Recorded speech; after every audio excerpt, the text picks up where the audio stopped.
Pokemon Facts. Cyndaquils are fire-type Pokemon that prepare for battle by igniting the flames on their backs. As they grow older, they go through emotional and hormonal changes, which often manifest itself through flames spewing from different parts of their bodies. This leads to much confusion for young Cyndaquils and quilavas, and they require guidance from Typhlosions to help navigate through this experience. But as time goes on, the male portion of the species begin to exhibit receding flames. The fire begin to lose their strength, and if you're one of the lucky ones, the flame lines climb down just a bit further from where they used to be. But for most of them, they'll have to get used to it getting extinguished. It doesn't hinder their ability to battle or carry on with their lives, but they're often seen as unappealing by potential romantic partners for some reason. It's unfortunate, but there's a lot of stigma involved with being flameless. They're often seen as slovenly and old, like they stopped taking care of themselves. As if they no longer possess the strength to protect anyone, since they couldn't even protect their fire follicles. Just used goods being paraded around town to be pitied. Some quilavas and Typhlosions will comb it over to make it appear as if they have a full set of flames.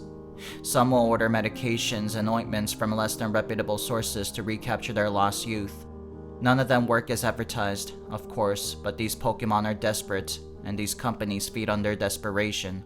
Some of them will pay for flame transplants, but it's still in its nascent stage and yet to be perfected. The idea is to pluck some flame from another source and plant it on the Pokemon, but the body often rejects the foreign fire. The success rate currently stands at 1 out of every 1,000 of these such procedures, and they have to visit their physicians for consultations every month for a few years to see if the flame is igniting correctly. The cheapest way to hide flame alopecia is to wear flame wigs, but it's often seen as a joke apparel. There are some commercial harnesses for purchase that could be strapped to their bodies, which work like stovetops. It can be switched on to ignite flames, but they're too expensive and too maintenance heavy for the average working Typhlosion. On rare occasions, certain Typhlosions have been known to make their flameless status work. In fact, some will go as far as to say that they actually look better without the flames. These Typhlosions don't have any trouble finding romantic partners and may even be considered more desirable than some Typhlosions with flames.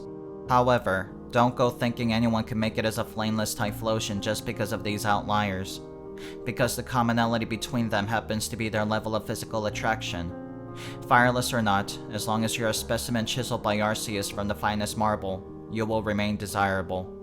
This is a fact that's been widely accepted since the beginning of time, so for the rest of us, it'd be easier to just give up on romance and carry on with the rest of our lives. It hurts a little less when you stop trying.